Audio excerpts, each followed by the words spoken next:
Hello and welcome to this late morning taste challenge. Had to do some scheduling changes, I realized. So this was going to be Sunday morning. I have to move it up to Saturday morning. Sunday morning, I'm going to do a rum taste challenge. The Bacardi Grand Reserva Diaz versus Bacardi Gold. That'll be the Monday slot. Tuesday, we'll do Tuesday. This is the plan, at least, and you see that things can change. And then Tuesday afternoon, we'll do Saturday mornings. Thursday morning, we'll do Thursday. Thursday afternoon, we'll do Sunday. You say, well, what about Wednesday and Friday? Yeah, we got to see about that. We got to, because I wanted to do the Bacardi Grand Reserva Diaz versus Skull Gold, which would have been the Wednesday slot, and then Bacardi Grand Reserva Diaz versus the Castillo Gold, and then the Skull. So I don't know how I'm going to fit all these projects in with the scheduling things, but I'm going to try. And there he is with his compressed air. I mean, he's just fixated on it. All right, but anyway, people say you're fixated on the taste challenges. Yeah, but that's more pleasant than the air. All right, so Gibson's Finest. I was doing some research on this. Yeah, I know the company was founded in America in like 1837. It was like a bourbon, American whiskey company. Went to Canada during Prohibition, kind of faded away. They said, I was reading somewhere, and I believe that Gibson's was brought back in 1972. But this Gibson's Finest, I'm looking up, and it looks like the trademark was only acquired in 2015. Huh. So was this 12-year age version only a 2015 article? I'm starting to get confused now. I don't really know. Okay, I'm seeing people say this, people are saying that, and I'm saying, where's the definitive information? Oh, well, see, so we know it's 1837 for the company, then something happened. But anyway, does it really matter? It's around now. It's made in Canada. It's owned by William Grant and Sons, the big Scotch company who makes a lot of other stuff. And okay, we could try it. It's aged 12 years. Okay, so we know this. Hadn't been performing too well. Not my problem. I paid $9.99 for the bottle. I'm happy with it. I'm not overwhelmed by it. Once I'm finished with the taste challenges, which by the size of this bottle would be 10 years from now. Well, maybe 5 years. You know, it's going to take a long time to exhaust this. You know, really, that's not my issue. But anyway, now we're going up against a very low grade product, but I wouldn't say a bad product. In fact, this one has been overperforming. And you say, well, that's a Sazerac characteristic. Their products tend to overperform. This has been my experience as well. You look at the price point and you think it's going to be just a wretched item. It's going to be terrible beyond belief, you think. But then you put it in the taste challenge, you give it a fair shot, and you get shocked. This has been on the market since 2004. 15 years. It's a budget brand. They say Safeway, Super Value, Albertsons. Okay. I'm seeing that on the trademark information. The founder's company, Louisville, Kentucky. But then my experience with these is that they don't always just wind up exclusively sold by, so they're not exactly a private label. But I haven't seen it anywhere else, really. The only place I ever saw Canadian Crest was at Albertsons and all around in our area. Well, there is no Albertsons where I live, but north of here and west of here. They tried to have one in New Orleans, but it just bombed out. They spent all that money, built that new store. It lasted, what, a year? And then Katrina hit, and it didn't matter anyway because it would have destroyed it. All right, but that's not, once again, not my problem. Canadian whiskey with natural flavors. You say, uh-oh, yeah, a special blend. Special, wow. And it's only $4.99 a bottle. Well, it was $4.99. Still, I think it's only like $5.49, went up 50 cents. A distinguished blend, yeah, of choice ingredients compose this delicate whiskey. Enjoy the distinctive experience of this Canadian blend, Canadian whiskey with natural flavors. I'm reading off the bottle. I think they're trying to make a particular point here. I think they're trying to send a message. Canadian Crest, authentic. Yeah, well, it's authentic. It's not fake. It's a real product. You know, it exists. Canadian. Approved by John James, whoever that is. Aren't you glad it's approved by John James?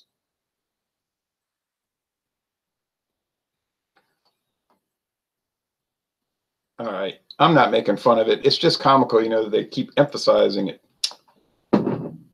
And then the Gibson's, Canadian whiskey, rare. Yeah, I don't know about rare. Matured and bottled in Ontario, Canada. Made in Canada. Maple Leaf. Maple Leaf. Maple Leaf.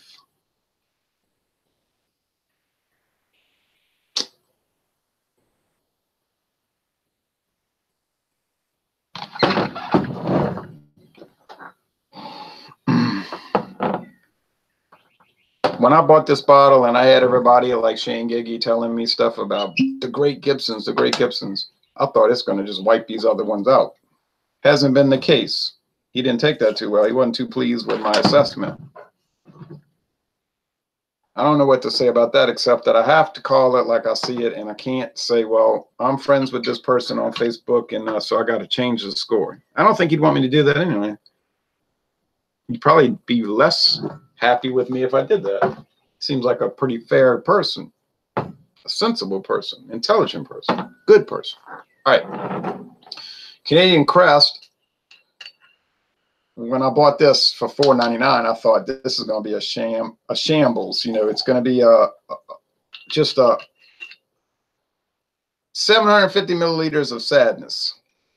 Hadn't been the case.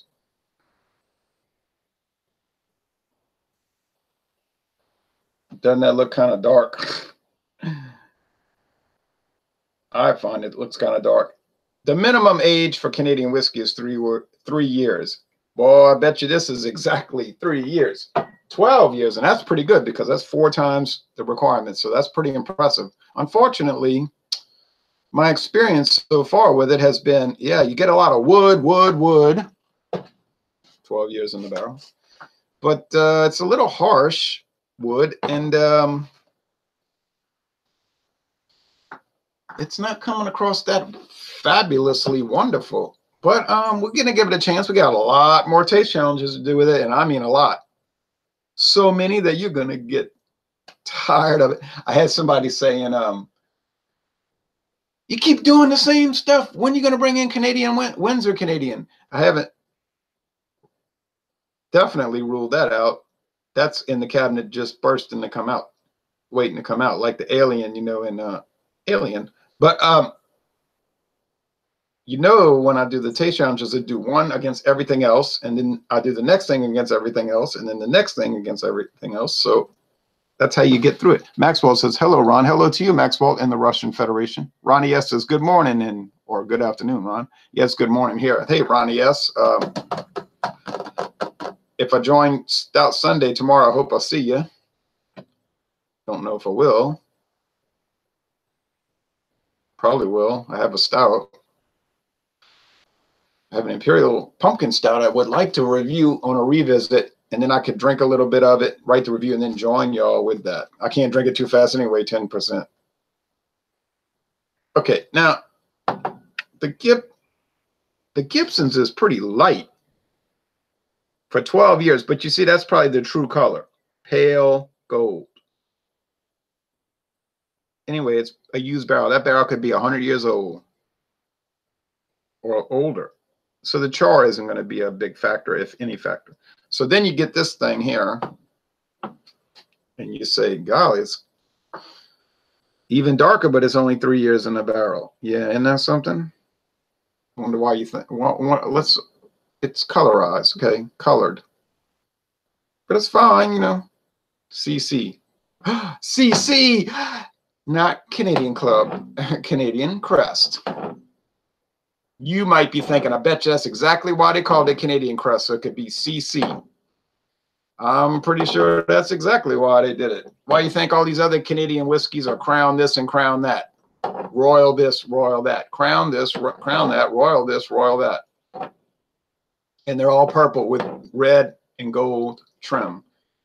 Think they're trying to mimic something? I think they are. You ever notice that there's like 2,000 different American cheap bourbon whiskeys or Tennessee whiskeys that have a mimic of a Jack Daniel's bottle? You know, that old label with all the black label with all the writing on it, kind of old-fashioned looking. Yeah, you know what they're trying to do. They're not fooling anybody. No one on earth, no one in this world thinks to themselves, oh, look, it's Jack Daniel's with a different name. No, no one thinks that. They think just like me. Look at this cheap ripoff. But if it's inexpensive enough, we'll buy that McAfee's Old Number 8. It used to be McAfee's it used to be called Benchmark, Seagram's Benchmark Bourbon. Looked nothing like Jack Daniel's. Seagram's went out of business. Sazerac bought it. All of a sudden, it was McAfee's, some obscure guy that had a role in the bourbon industry. And then it was the squared off bottle. Then it was McAfee's Benchmark, Old Number 8. How you like that? Hey, well, you know, I like copyright infringement. You know what I'm saying? I like people that do all that kind of stuff. It's funny. It's enjoyable.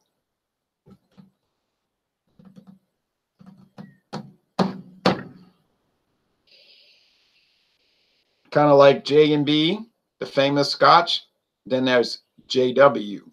They try to make it look like a J&B label. It's funny too, and that stuff's pretty good too. Well, this smells like kind of like nothing. There's a slight little bit of wood, a little wood burn, and some mild whiskey. Smells like Gibson's. Smells like Gibson's. Yeah, this is a heavy corn thing. Like, think of corn whiskey with the flavorings added, which could be, and I was saying that this morning, it almost reminds me, I don't need to close my eyes anymore because I already know which one. It almost reminds me of the Sheffield cocktail sherry. Oh, I have to go get some more Sheffield cocktail sherry, man. So I can use that as a kind of a comparative thing. All right, time to do the taste challenge. I can already tell you, this is Gibson's. I'm going to tell you, this is Gibson's. This is Canadian Crest. So I'm going to look. G and CC. Well, I'm getting now where I'm just nailing it on aroma because Gibson's has that little distinctive thing, and then the Canadian Crest does too. But the question now is not can I tell them apart. The answer is very clearly yes on aroma only. Fine. Which one tastes better? Well, let's find out. Nick says, morning. Morning to you, Nick. All right.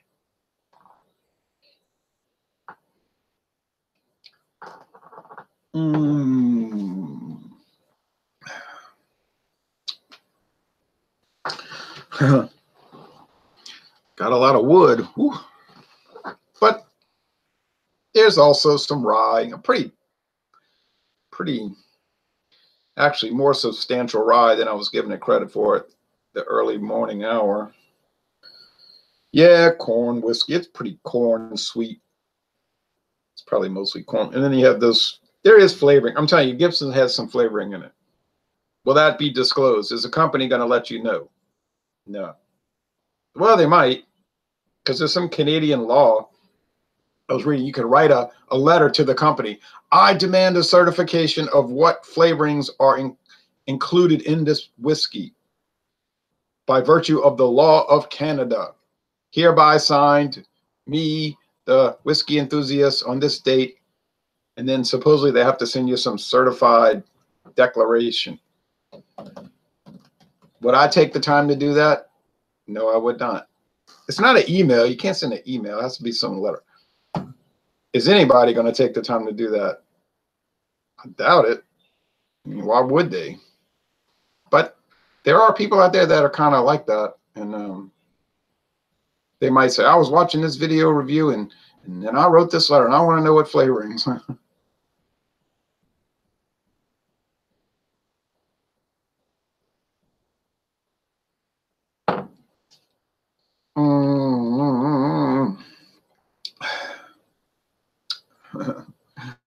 Yeah.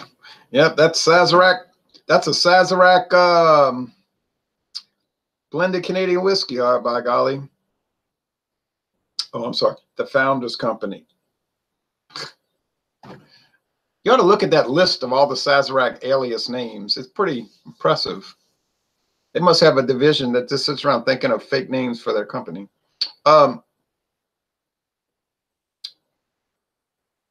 It's pretty tangy.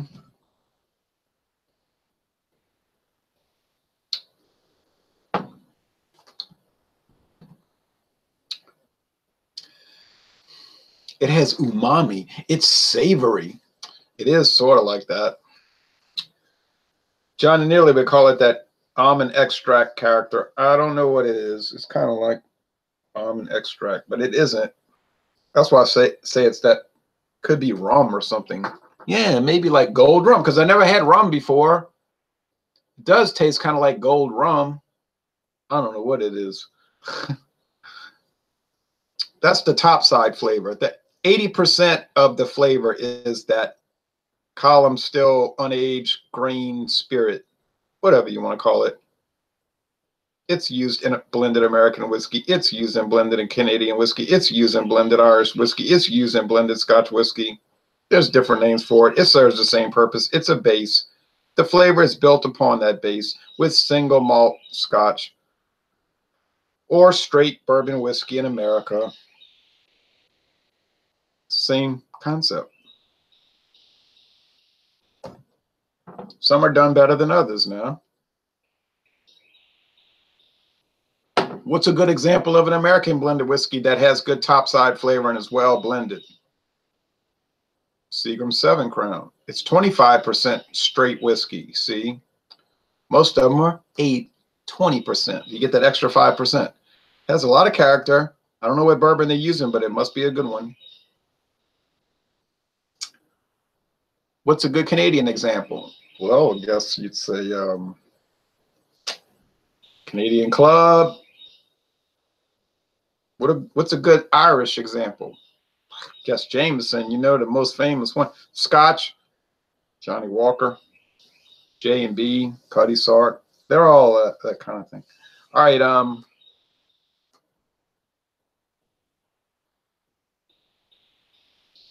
But here and now,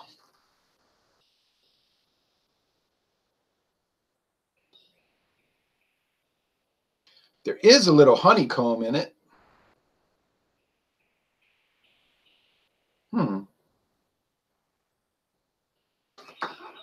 Little honeycomb. Which one tastes better? Well, you see, I'm having trouble with it. And if you're having trouble with it, then you got your winner, right? It's as simple as that. If you have to think about it and try to decide, then you got your winner, because this is $4.99 a bottle. Okay, so if you're paying $4.99, oh yeah, I know. I paid $9.99 for that huge handle bottle, glass, thankfully, of Gibson. So let's see, 1,750. Oh, I'm sorry. Well, $9.99 divided by 1,750 times 750. So that would be $4.28 a bottle. It's actually cheaper per bottle in theory. In reality, you're never going to find that. I'm never going to find a $7.50 bottle of Gibson's finest rare for $4.28. You know I'm not going to do that. But I did find this big one for $9.99, and it translates per ounce. And I could go back. They might have some more left at Savannah Discount. I'm not going to get any more, but they could have some more. Certainly a good whiskey. I just said it wasn't excellent. I didn't say it was bad. I never said bad. B+ is not bad. You know what B plus means? Very good. Okay, so there you go. Very good. Now, but on the other hand, the Canadian Crest is not bad either. And when I did a solo review, I wasn't giving scores at the time. I didn't start giving scores till January 2019. I would say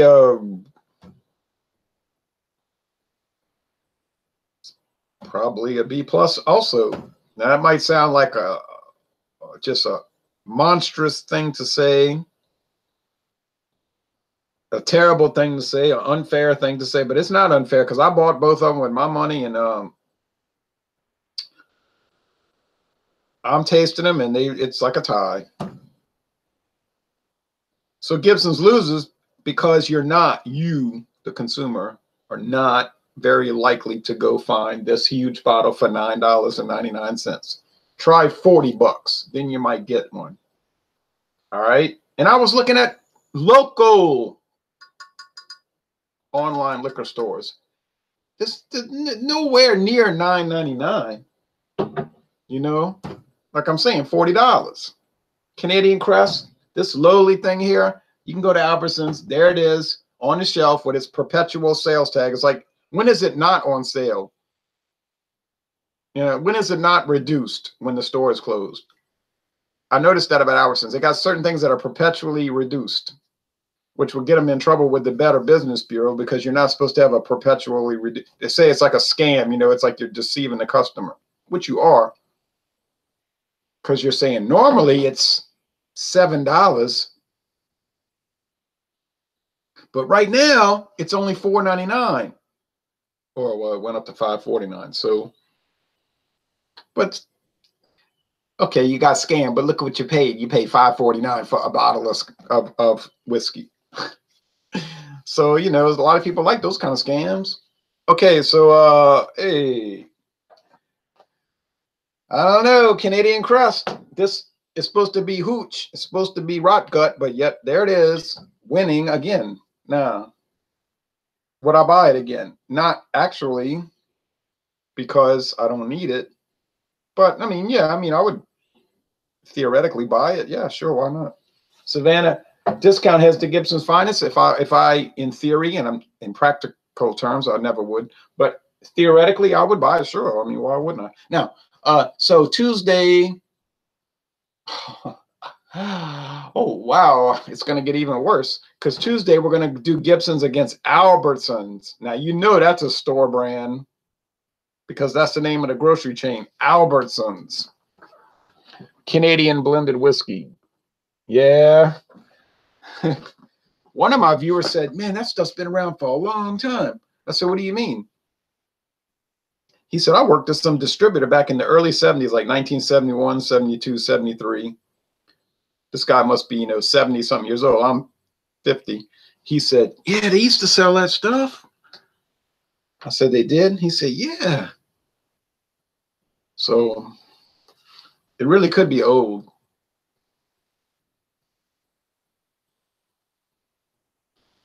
Tomorrow morning, the goal is to do the rum.